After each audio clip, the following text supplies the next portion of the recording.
got to be understood. You got to start with your neighborhood. Let's keep them clean because we should. Picturing and ball and them neighborhood not road to be tough, road to be hood. If you want to do some good, get up to my people. Get up to my people. Get up to my people. Let you all get up to my people. Yeah, the most important part must be self to tend to your country, self to act to your communities, well to give your children some help. We got to listen to what I tell you, to put the world in the right state of health. We make the world by remaking yourself and get up. United people, say you all. Get up, united, come on, get up, get up. United people, say you all. Get up, united people.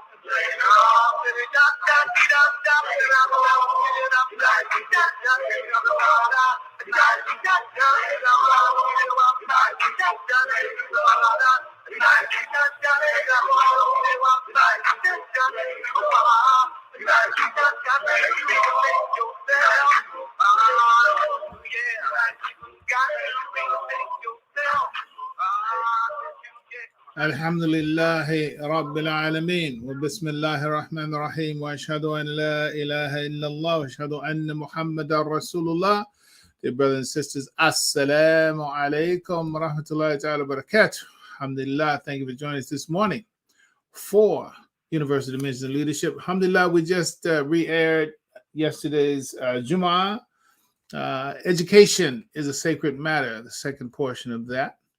And inshallah, perhaps there will be at least one more installment, probably two, on the subject, but you know how that goes. Allahu alam. Alhamdulillah, right now we'd like to invite you for your brief and concise input as we want to proceed with adding material to this as well, but never, if we can avoid it, without having some input from you, because it is a communication. It is a connection. We want to keep that connection flowing and benefit from all the insights that you have. So please don't hesitate. Don't hesitate. Don't be ashamed to be the first one. All of that. Don't wait till the last minute. Don't wait till say, okay, well, that's going to be a click. No, line up. Push one. Come on through. We want to hear from you. We want to benefit from your insights, okay? Also, of course, we are live on Facebook and YouTube as well. So if you have comments from that side, you can go ahead and push one. You can go ahead and type in your comments, and we'd like to get that from you as well. So, all right, there you are. We see you coming in. Brother Mark, Assalamu alaikum wa rahmatullahi ta'ala wa barakatuh. Alaikum assalam wa rahmatullahi wa barakatuh. You, Imam Fahim Shuaib, and to your very astute listeners here, I want to say alhamdulillah, that the praise and thanks belongs to Allah first and foremost, always. And want to commend you once again on excellent khutbah, the sacredness of education. You know, there's so many things you said, but not to transgress boundaries in terms of time, because I know you have other persons that want to chime in. Mm-hmm. But when you were speaking about the word understand and stand under, it just brought to mind years ago while I was waiting for the wife and family doing some shopping in a mall. I really don't care for shopping, to be honest. So I always find a seat, and this is where I'll be. Most men do. Until I have to come and pay for what it is that y'all picked out. That's the man's role. You know?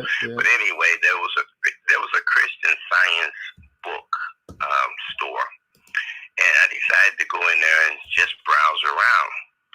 And I happened, stance, if you will, upon this book in terms of word etymology, the origin of words. Mm-hmm.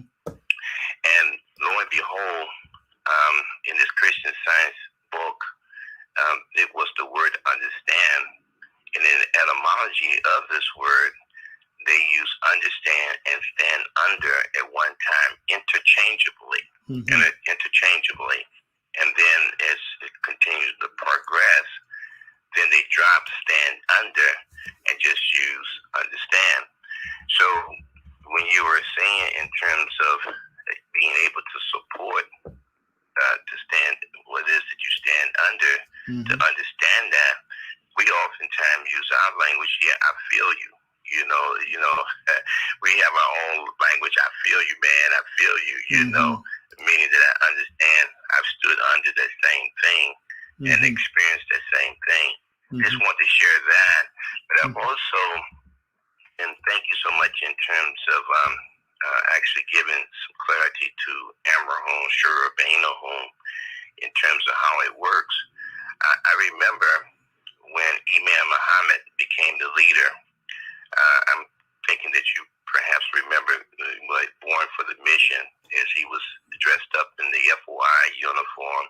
And we hadn't been too long, just got the bibs on the fezzes and everything. He had that on. And to my recollection, it was Wali Muhammad, who was his nephew, who was known as the communicator, interviewed him in the Muhammad Speaks. It was still called the Muhammad Speaks. He asked Imam Muhammad the question, Brother Supreme Minister, what is your greatest challenge you have as a leader? Imam Muhammad, and I'm paraphrasing, he says, my greatest challenge is to put Allah first in my life and also last in my life. This, when in your khutbah, when you reference the ayah, I don't remember that. I haven't been able to read it for almost 11 years, but I do recall the ayah in terms of what you was referencing. Obey Allah, obey His messenger, and obey those who have been placed in authority among you. But as a student of Imam W.D. Muhammad, and I'm going to say this, and I'm going to preface what I say, so nobody won't think or try to speculate what is Shaheed trying to say here. But as a student, Imam Muhammad said everything, all words, letters, words, and ayats are connected. And so, if to my recollection, you can correct me if I'm incorrect, but it says in matters where you differ, refer it back to Allah and His messenger. Now, I said that to say that this is what Imam Muhammad was saying then. At that time, back in 1975, of course, I didn't get it then, but in looking at that, it's so very important that we most certainly place Allah, put Allah and His messenger first in our life, and also last, and they have the last word. And I think the implication here is that those that's placed in authority among us, and you alluded to it in your khutbah, that leader has to be a competent, responsible leader. And if in fact that they actually make a mistake, as is indicated even in the Salat, the correction have to be there where we refer it back to Allah and His messenger. I mean, take it back to the Quran, the word of revelation, in the messenger and the message, in the demonstration of the word of revelation. This in terms help us really to solve all the problems that the human being can actually encounter. Those that had the problem before the coming of the Quran. Imam Muhammad said the Quran addresses those problems, and he addresses it in the Al-Fatiha specifically there. And then the rest of the Quran answers they call the Indina Siratul Mustaqim, that we asking for the guidance, and the other 113 surahs actually respond to that asking or request. I could say more, but I'll stop there. Excellent khutbah. I enjoyed it immensely. May Allah continue to bless you and us.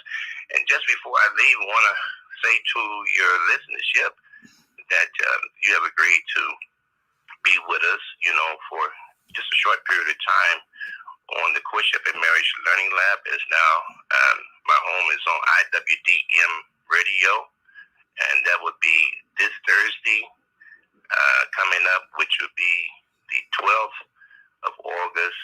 And the call-in number is 714-816-4673.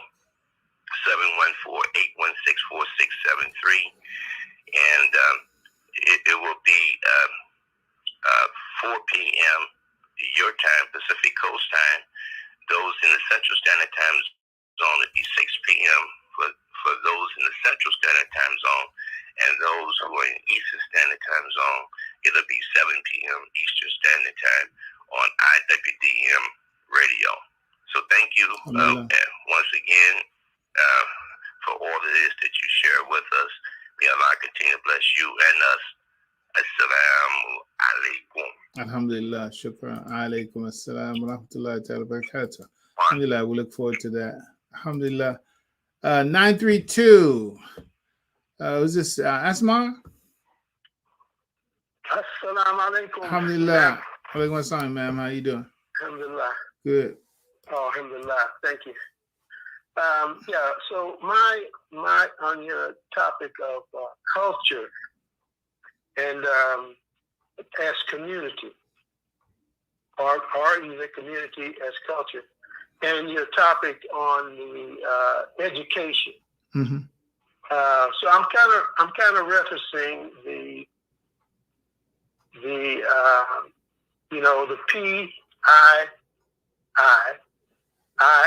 PIIIP. C. But I'm looking C. at it as C. Yeah. So I'm looking at it as culture in the first order, and then the institution would be education, and then a part of the problem from a worldview is coming as ideology and individualism versus collectivism. Yeah. So that's the conflict.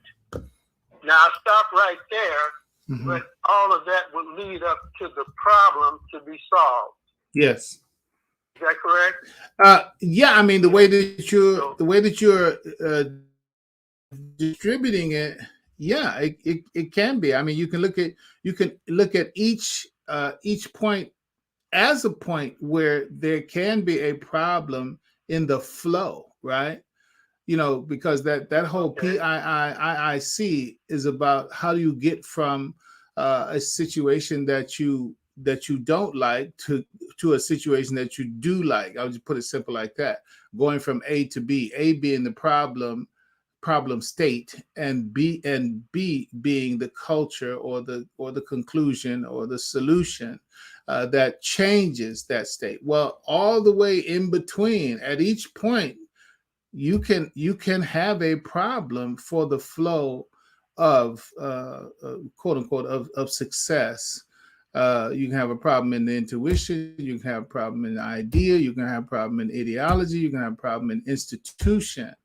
On some things you won't because of the problem in the earlier parts, you'll never get to, let's say, institutional, you never get to ideology or what have you. But sometimes when you get to each one, if you become less competent at making the next step, then you never get to the destiny because you couldn't get beyond the problem inside of intuition, the problem inside of idea, the problem inside of institution, those or ideology.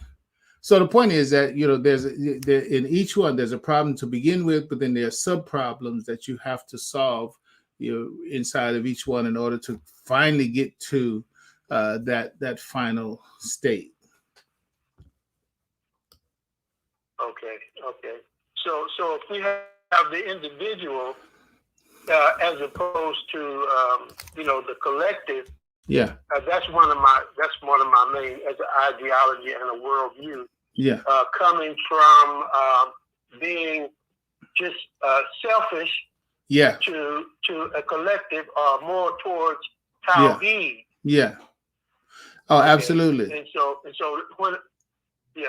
when I think about in terms of the institution, education then the first thing comes to mind for us would be Iqra, right? Right. Yes. Okay. So then, therefore, the Quran sets the stage for the culture. Absolutely. Absolutely. And in fact, if you without that, you're not sitting on the right foundation. Just like, say you're building your foundation on sandy ground. I think the Quran uses that example. Oh yeah. I mean, that's absolutely right, and that's why we have to. Well, as the Quran says, "Kunu rabbaniyina." It says, "You be masters, Rabbiyin al-Kitab, Rabbiyun al-Kitab, that be masters of the book." With that book, we're supposed to be with the Quran. I'm talking about with the right. This is language that those of you online and you Imam especially as well at this moment. It's like we know we have to take the Quranic supported social logic, draw it out. You got to be able to look. You have to have the right glasses on. The right worldview, even when you look at the Quran, so that what you abstract from it relates to true application for the situation that you're in, right? Politics, the fundamental definition of politics is the right to self-determination. The right to self-determination. If your politics are not your politics, you can be pushing somebody else's politics, and you're not pushing your own self-determination. You are determined yourself to make sure that somebody else reaches their political goals. And if you're blind to the fact that you're being used for somebody else's political agenda, well, then you're whatever, Manchurian candidate, whatever, some other kind of dupe. So yeah, I'm saying all that to say we have to read the Quran and read the Quran for ourself, capital SELF.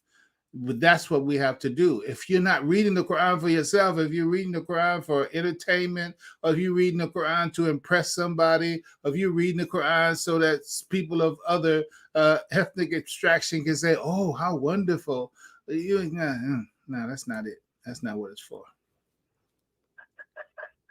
Okay, alhamdulillah. One final thing is, so I'm still at this ideology worldview, individualism and collectivism, and this concept of Tawheed. Yes. And, we've talked about it before, this dissonance that comes up in those two ideologies as contradictory to each other. Mm-hmm. And then, okay, hold up, stop. Hold up. Okay. The conflict that comes in those two, I need you to clarify what you mean when you say the conflict. What are the two that are in conflict that you're saying? Yeah, individualism as a worldview versus collectivism. I got you. Yeah, actually, you just given me what's going to be the rest of this morning's subject matter. Now, and mashallah, thank you. I'm going to bring that out. So. Go ahead, and then Imam Nazim is after you, and then we're gonna go. Okay. My last point is with the intuitive problem. Then we have Yusuf as an example to kind of for your own view, putting yourself in this place to solve the problem of the abstract. Is that correct? Yeah, absolutely. When you understand Yusuf, now I know some of what we're saying is maybe a little esoteric and archaic for some people. Mashallah, I mean we have to move on, but the idea is intuition, and that's for my folks that are clear understanding that institute. Wallahi, I'm maybe 40% done with that next component for the master class on the PIIIC through that. And alhamdulillah, intuition is one that's going to be much bigger and longer than that. But the point is longer than the average one. The point is that Yusuf as a property, as a potential and a capacity that is innate to us and that must be developed, and that is primary, those intuitions, the rooting of that intuition, just as what you just said, Imam. It's like, see, if a person's intuition is not, if the, how can you say, the motivation, the drive, the intention, if the search is grounded in one's individual interest as opposed to the collective interest, then what will happen is they could potentially, if they have that disposition, filter out that for going back to Shura, they would filter out that is best for the group and only approve that which is best for them. So they could potentially have the insight that could benefit the whole, but because they're so driven by individualism, they deny that, and that's not good. That's not good. Yeah. So I'm gonna spend some time on that. Let me move on to Imam.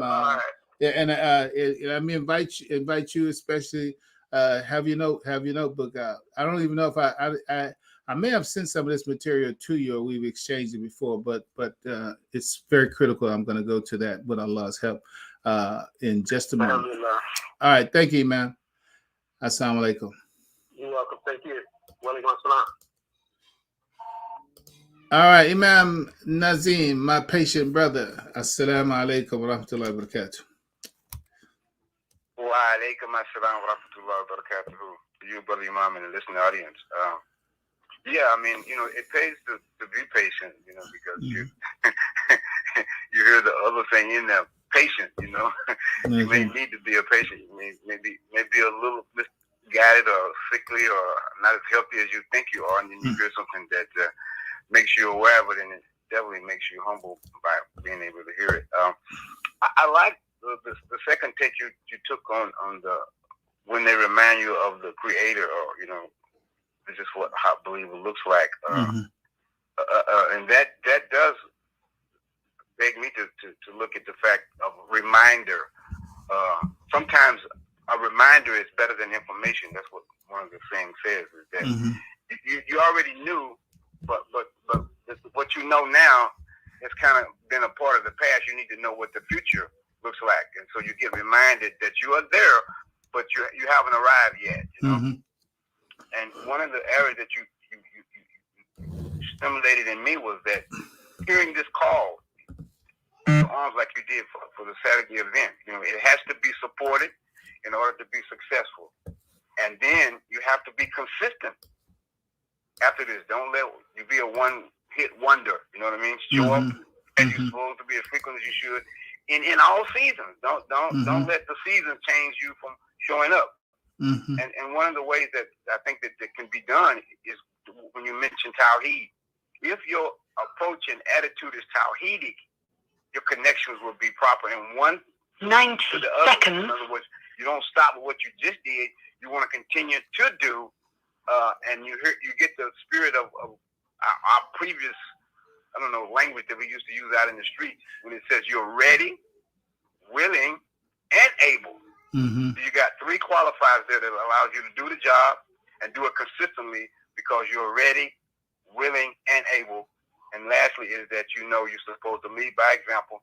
You have heard this as an individual. 60 so you do what seconds. you do as an individual. You know how to do what you do, but more importantly, you know why you do what you do, and that means you have purity of intention, and your intention is to do the right thing, and not just to be right. Alhamdulillah. So that's my little synopsis of what I heard. All right. I think it's for the opportunity to share it. Alhamdulillah. Thank you so much. Alhamdulillah. Yes. All right. Assalamu alaikum. Alaikum assalam wa rahmatullahi ta'ala wa barakatuh. Alhamdulillah, brothers and sisters. Very, very grateful for that input. Please understand. I want to remind everyone. The Quran tells us. It tells us wattaqullah wa yu'allimukumullah. So, and be regardful, be conscious 10 of seconds. Allah, be conscious of Allah. I set my blog, so if you're hearing that countdown, is because I set the timing a little shorter than expected. I've been in the habit of setting it shorter for all the other broadcasts. Didn't reset it for this broadcast, but we still have, the amount of time that I would want to spend, because they by default give you a little extra time on this. But that means that I am going to have to proceed forth. But I can't go without getting this brief input from my Florida or my Texas folks. Who I got here? It's been a minute since you called in. I'm thinking it might be Ron. Who we got? You got it. Yeah, Ron Foster Sheree. Assalamu alaikum. How you doing, man? Walaikum assalam. I know you short on time now, but maybe at a later date you can go further into the cyclic A and B that you use in your lecture. Yeah. To explain where you were going with that. I understand that cyclic A and B is a second messenger in the body, and it instructs different things in the body to do other things. But you've taken it, it seems like you've taken the concrete and you're moving into to explain the abstract. Absolutely. So when you got time, can you go further and elaborate further on your use of cyclic A and B to explain your subject? Inshallah, I will. I will. Alhamdulillah, thank you. And I know as a chemist and someone deals with genes and DNA and biology, etc., your expertise is far deeper than mine. As a translation, however, that is going to take some time, but it is something I'm going to get back to, inshallah, by your request. Thank you. Thank you. Assalamu alaikum assalam wa rahmatullahi wa barakatuh. All right. Also, most of you knows who spend time with us that the psychological dimension of it is a big dimension. I don't know. I may have my my comments blocked on the other unknowing in terms of the platform because I don't see any chat. The chat side, mashallah, life goes on. You don't have to. It's all good. But let's get on with this so we won't get cut off in the midst of it. Now, those of you, if you can look this up, you can find it is a research paper. The material that I'm going to be drawing from is a research paper, and it bears on what Imam Asmar brought up. Nostalgia as enabler of self-continuity. Nostalgia, Nostalgia, nostalgia as enabler of self-continuity. I mean, just real quick, nostalgia, you're talking about reflecting on the past, right? Nostalgia, I'm becoming nostalgic, meaning looking at the past, things that you remember about your past. As an enabler, meaning that, when you talk about enabling, it makes something able to do something. So nostalgia as an enabler of self-continuity. In order to keep yourself together from the past to the present to the future, they're saying there's a role that nostalgia has to play. Now, sure, you could say it's simpler, but you know how academia and science is. Well, we got to put other words on it, right? So we could say history helps you keep yourself together. History helps you keep yourself together, right? And the reverse, contrarily, let's say, the opposite is the loss of history leads to your self-decomposition. I mean, you fall apart. The loss of history fall apart. That's just the title, right? Nostalgia as enabler of self-continuity, a study led by researchers at the University of Southampton. University of Southampton sounds British to me. I didn't look up, where is Southampton? Feels very British. In any case, Nostalgia as enabler of self-continuity. So you can put that title, Google that, and you can find it in PDF, etc. But I only want to pull out a section. You've heard me give material before. Now, okay, words, phrases, diachronic discontinuity. Diachronic discontinuity.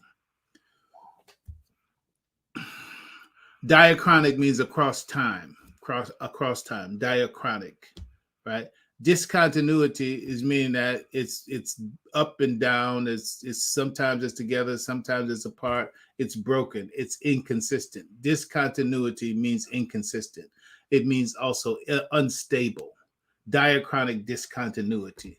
So instability over time, in discontinuity over time, disconnectedness.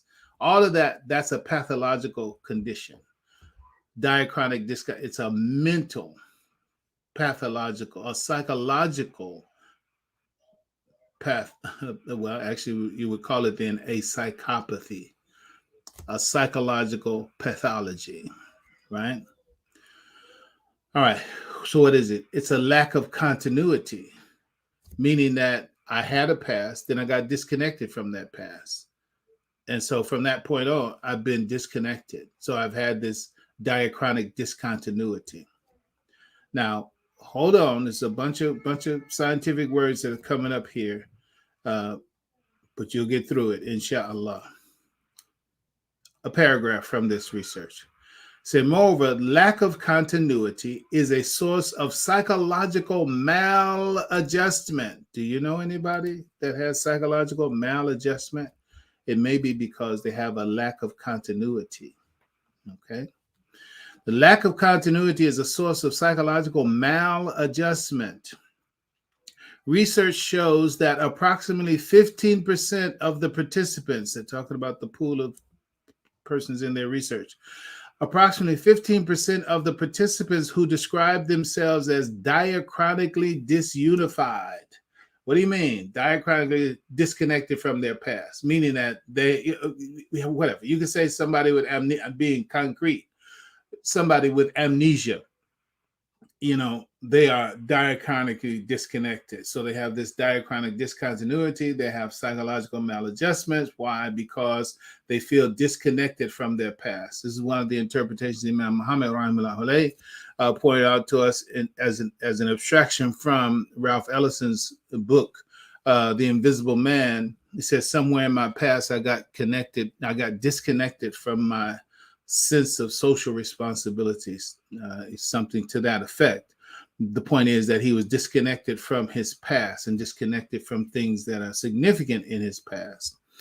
And so the point is that 15% of the people who describe themselves as being in that condition had at least a 70%, 70% chance of falling. Here comes another group of words, falling into the pathologically dissociative taxon. Pathologically dissociative taxon. All right. Okay. Those are scientific words. Okay. In our common language, what does it mean? Split personality. That's what that means. Split personality. Pathologically dissociative taxon. Taxon has to do with taxonomy. What is taxonomy, bro? Taxonomy means, okay, you're in this class. So taxonomy is talking about the different classes, right? Like your phylum, genus, species, different things like that. So taxonomy is where does a thing place in a particular category or class of whatever, life, species, whatever. So taxonomy, meaning that trust me, I don't know the formal label of this, but there's a book that the psychologists, psychiatrists, and others use, DSM 4, 5, 6, something like that. You all know this, and I'm not brushing this off because it's not important. It's, you don't have to know that in order to understand what I'm saying. What I'm telling you is that they're like somebody says borderline personality disorder, right? If a person is suffering from borderline personality disorder, that's a pathology, a psychopathology, right? Schizophrenic, paranoid, schizophrenic, or what have you. Those are all taxonomies. Those are all different types and labels for different classes of psychopathies, different classes of that. Okay, so this one that I'm speaking to now, pathological dissociative taxon, is split personality. Somebody that is one way today and then they're another way tomorrow, under one situation in this way or another situation. So they lack integrity. Integrity is that solidness, that stability. And even in difficult situations, it is that one personality reacting that way under those circumstances, as opposed to being a completely other personality under different circumstances. I'm not trying to teach it. I'm just trying to get us into the place where you understand that when a person suffers this diachronic discontinuity, there's a 70% chance that they will suffer from split personality. That's the simplicity of what I'm saying. This is what we don't get sometimes, brother and sister, and maybe it's sometimes hard to face. Many of the people that we work with in our communities and in our masjids are on many other levels. If they were, analyzed, reviewed, whatever, you would find that we are suffering many psychopathies. It's not everybody, but some of those situations, some of the people that we deal with, is like, you don't understand scientifically that this person is, I'm going to use the broad term, certifiable, right? The situation last week in the Jumu'ah, that was a person that was a person on medication, and there are others in a medication, and you know when they don't take their medication. I'm talking about real folks with 3 or 4 Muslim names, blah blah. Move on. So the point is that when a person suffers from this diachronic discontinuity, then there's a very strong possibility, more than a majority possibility, that they will also suffer and fall into one of the classes of psychopathies that relate to split personalities. Going back to the report, it says none of the participants who described themselves as being diachronically unified, meaning that nobody that said, no, I'm together, I am who I am who I was, I'm still connected with my past, blah, blah, blah. I don't feel a disconnection in that way. They said, though none of those people who describe themselves as being diachronically unified had that high probability, meaning that if a person's still connected with their past, this is why the title of the research is Nostalgia as Enabler of Self-Continuity. When you're well connected with your past in some way. Now that's of course individually, but now when we draw the lens back and we look at the whole people, people who have been subject to an experimental clinic designed to cause them to dysfunction in the vital areas of their lives. These are people who are a very large percentage of them suffer this pathological dissociative taxon, right?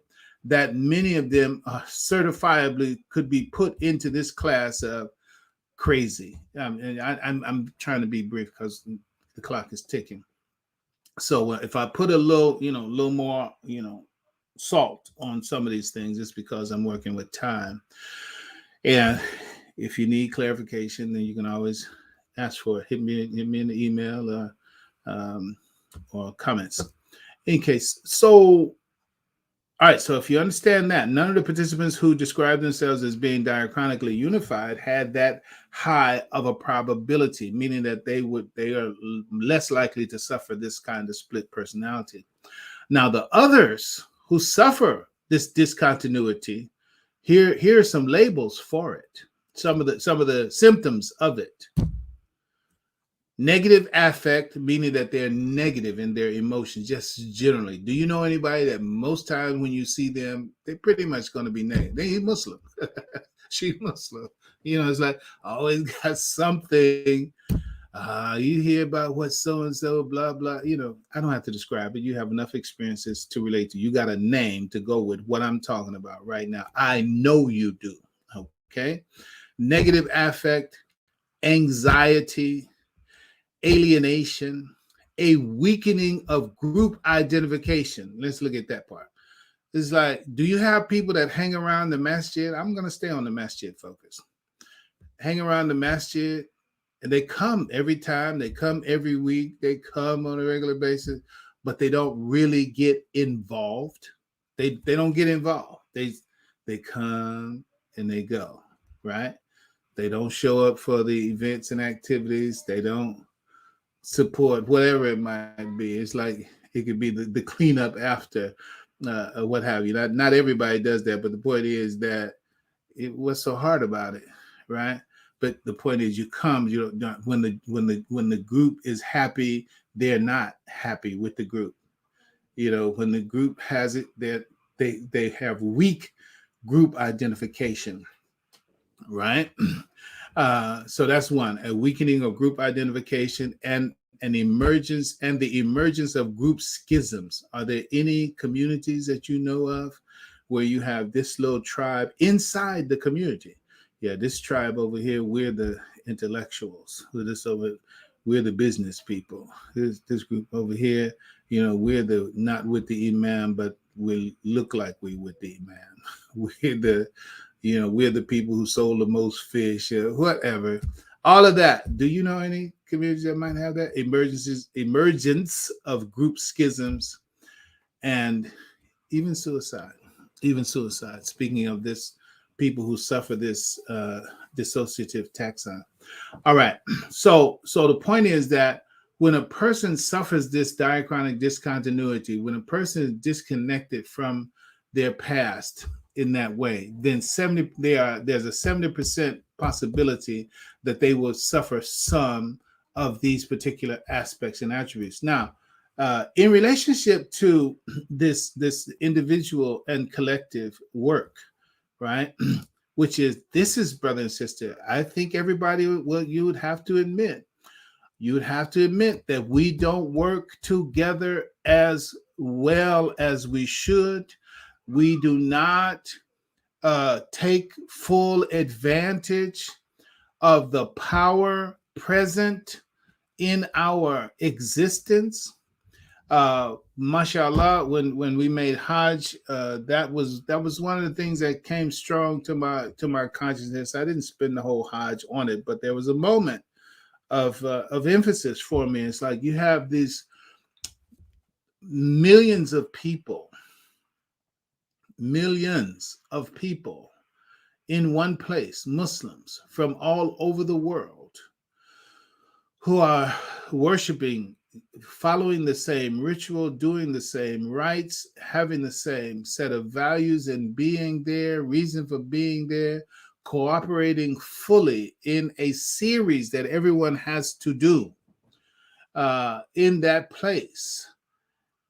And then I said, what if we behave this way on a global political scale?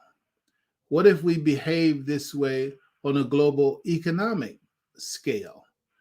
That is, when we separate and go back to our worlds, our geographies, etc., why is there not, and / what if there were, this interconnection, global interconnection among the Muslims for their self-determination as Muslims globally, for their economic progress globally as Muslims?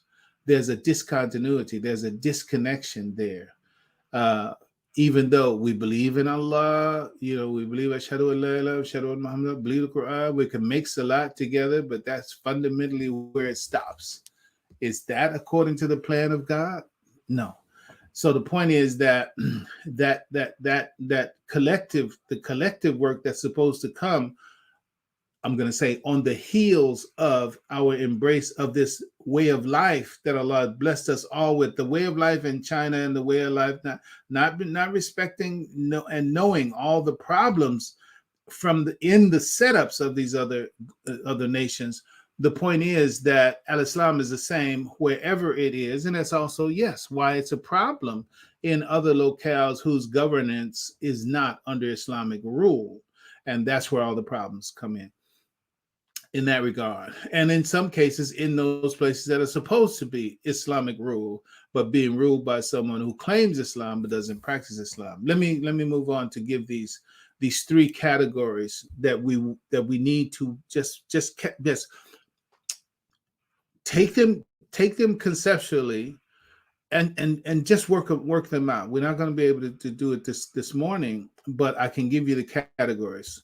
I'm going to give you three categories, and we'll say as much as we can about each one before, because I actually think as it is right now at 10 o'clock my time, 10 minutes from now, it's probably just going to shut down. But let me say this: we are on Facebook Live. We are also on YouTube Live. So if we do get cut off, Blog Talk, that's mainly you get cut off, then you can flip right over to Facebook, flip right over to YouTube, and I'll try not to leave an idea hanging, but you will be able to stay with the idea and get the idea if you get cut off. If we get cut off on Blog Talk, then find us on YouTube Live, Fahim Shuaib, and Facebook. All right, let's go. So three ideas connected with this. So this research shows that there's an interplay between cognitions, meaning thinking, the way thinking, right? To construe the individual and the collective self as either antagonistic, parallel, or synergistic. But let's just understand this. Don't say, man, I never heard those words. We don't use those words. Listen, the circumference of your life is dictated by the radius of your vocabulary, right?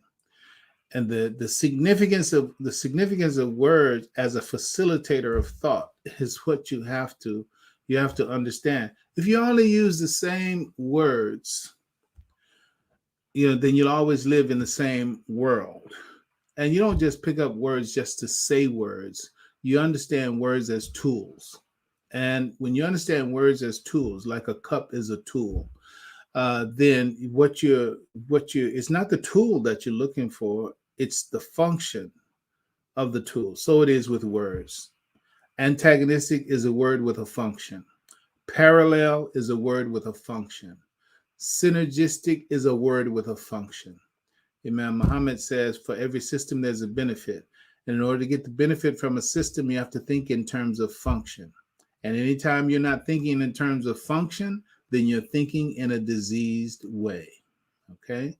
So, antagonistic is a functional term. Parallel is a functional term.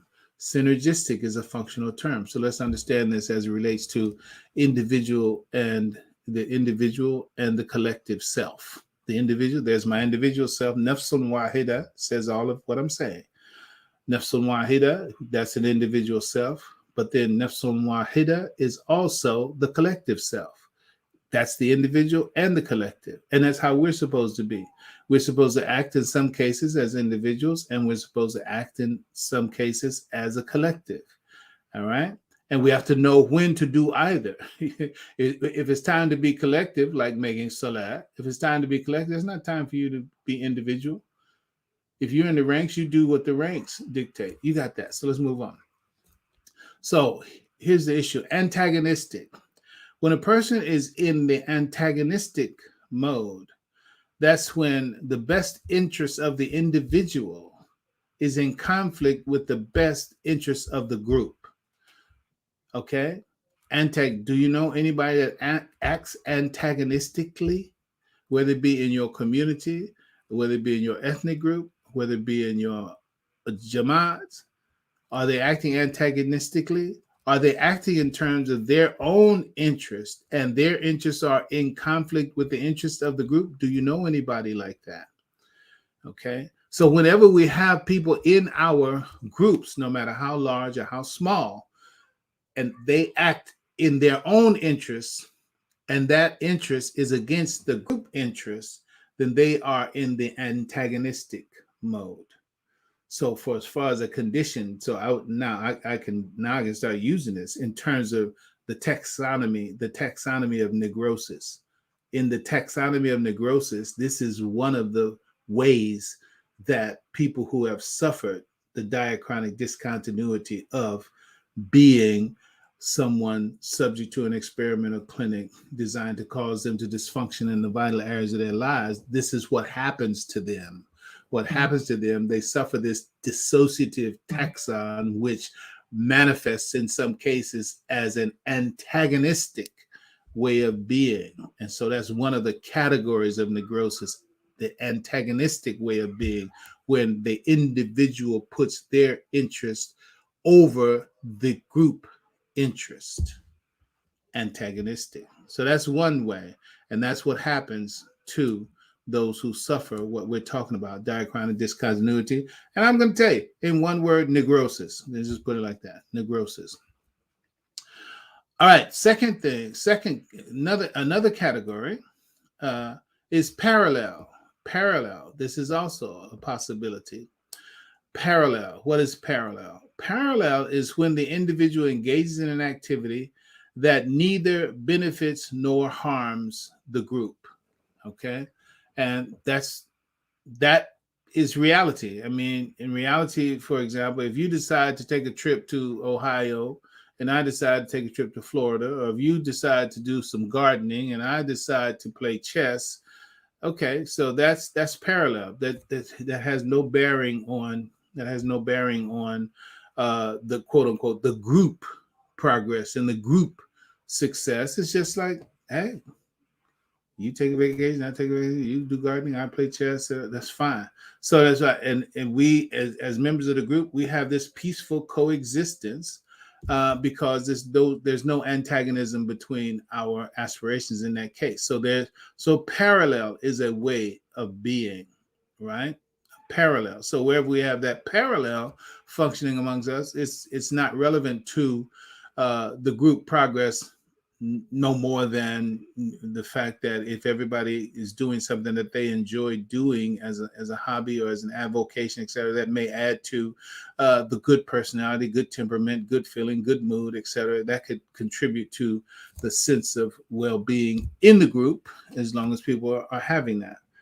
But as far as it relates to the group, that behavior would be described as parallel, right?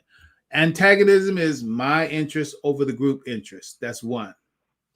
Parallel is you have your interests, I have my interests. They're not in conflict with each other, nor are they in conflict with the group interests. So that's parallel. So we have those, and we have times when we have parallel interests. So we are parallel as a description of the way of being. And finally, there's synergistic. Synergistic is when the interests of the person overlaps those of the group, meaning that we have a way of cooperating with each other. I have my interests, and my interests are the group's interests. My interests and the interests of others in the group overlap. And in that way, we're able to cooperate. We're able to communicate. We are able to function together. We are able to work towards a overarching goal together. That's synergy. See, now that's the goal. That's the Tawheed, man. That's the Tawheed, the synergistic way. That's what we're aiming at. We're trying to get away from the antagonism, and we're trying not be everything parallel. Okay, well, you do you and I'm going to do me, right? So I won't try to stop you and you won't try to stop me. Well, that type of parallel existence is not good for the destiny. We're supposed to work together for a destiny. And so the common interest, the worldview, the looking at the objectives that we have in mind, the problems that we face, all those things are the things that we have to come into commonality about, to come into tawheed, come into unity about. Where are we going? How are we going to get there? What does it take to get to where we're going, etc.? Where's the place for my interests, and where's the place for the group interests? Where's the place for our parallel interests? And where is our synergy? Where is it that we're supposed to have common interests and each of us be mutually dedicated to working and functioning in this particular way in order to reach our common destiny, that agreed upon destiny? And this is what it goes back to, something that Mark pointed back to, is that obey Allah, obey the messenger, obey those charged with authority amongst you. The idea is that, where do we get our marching orders from? Who tells us where to go, when to go, how to go? Okay, Allah, the Prophet, and the leaders. That's what it is. So it's like, now all you gotta do is just listen to all the little, thought bubbles that come up around that question. Oh, who the leader? Who's supposed to be the leader? The leader is the one who is best qualified to get to the goal that you're aiming for. And that is demonstrated by what they have demonstrated, by their experience, by their expertise, etc., to say that. Back to Yusuf, for example. Yusuf had demonstrated his ability to do what the king needed to have done. And Yusuf knew he had the ability to do what the king had done. And the people who were with him in the prison, they recognized that he had the ability to do what was done. And when it came to the king's attention, it's like, this is the guy to do it. And then Yusuf told him, I'm your guy. I know the importance of what you need to have done, and God has equipped me for that. But all that, his how can you say, his bio demonstrated that he's the guy, right? So now, and that's all in all areas. So much to say, we got cut out. Quran 2:148. It's a core verse for me in that on that question, where it says, "Teach is a goal to which he is turning, so strive is in a race towards all that is good. So wheresoever you start forth, turn toward the sacred mosque." Right? So it's like we are a multi-talented community. We have talents in every area of human engagement. We have talent in that area. And what we have to learn how to do is look at, Abu Bakr stands out in reference to all of what I'm saying as well. But the point is that it's not about who you like. It's not about whatever. I really don't know. It shouldn't be based on whatever personality, or it's like, look, man, this is brain surgery. This is not but somebody else's brain. We need a brain surgeon. It's like, yeah, but he wasn't in the first resurrection. It's like, I don't care. This is brain surgery, right? So whatever the skill area is, and that person has demonstrated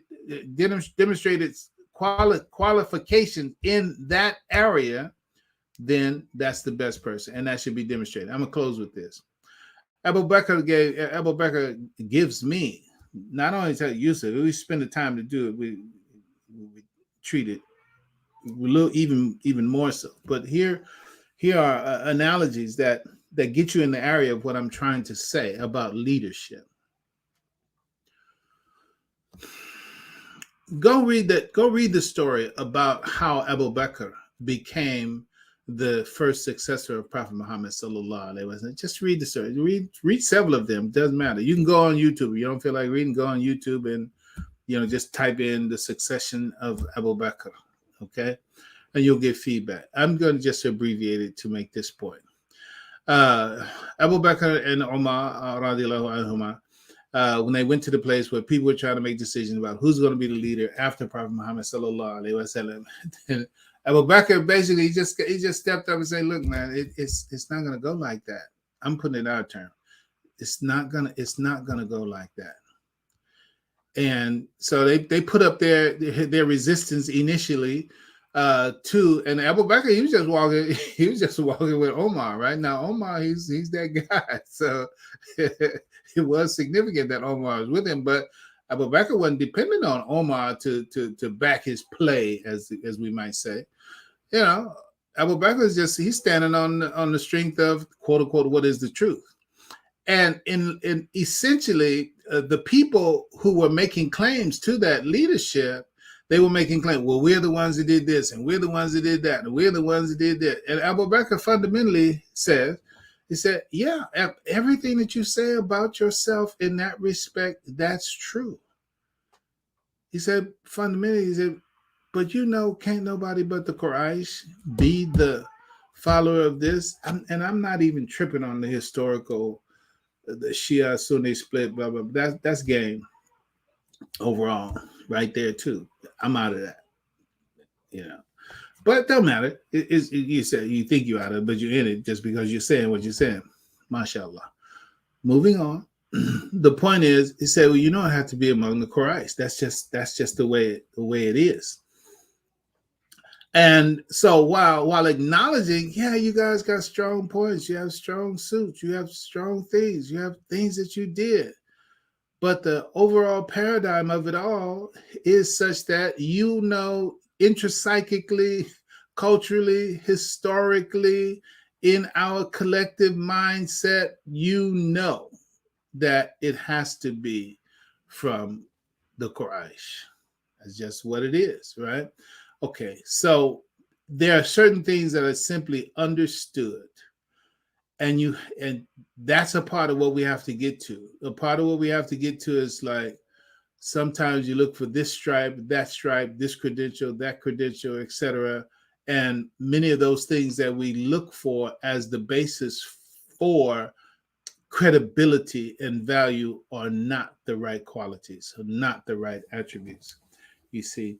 And that's why until a group of people, whether it be Muslims identified as associates of Muhammad or anybody else, until they get to that level of maturity where they're able, just like the Constitutional Convention that was held back in, quote unquote, the 1770s, somebody has to be mature enough to decide, okay, these are the criteria, these are the boxes that need to be checked, etc. And this is the way that we're going to be constructed, and this is the way we're going to go forward, and this is the way that we're going to change when things need to change. Somebody's got to be mature enough to do that. Until there's a group of people that's mature enough to do that, ain't going to happen. Until there's a group that's not, it ain't going to happen. And sometimes it takes a whole group to die off for another group to come in that don't have those old sensibilities, those old sensitivities, that diachronic discontinuity, et cetera, to be able to do it. Masha, God's time clock is a whole lot different than our time clock. Our time clock is locked into the very brief time that we're on this planet. God's time clock is unlimited. So it don't have to be us. Yeah, I walk with Imam W.D. Muhammad, so therefore, God said, and there are people who walk with Moses too for 40 years, and Moses and them didn't go into the promised land. All right, so don't miss the picture. So I'm gonna leave it right there. Allah's in charge of everything. All right, brothers and sisters, thank you so much for your time. What is this? This is Saturday. So tomorrow, I don't know what we're gonna deal with tomorrow. Inshallah, Allahu Alam, but inshallah, we're blessed with life. Inshallah, we'll be here tomorrow. God's peace be on you, everybody. Have a wonderful day. Assalamu alaikum wa rahmatullahi wa barakatuh.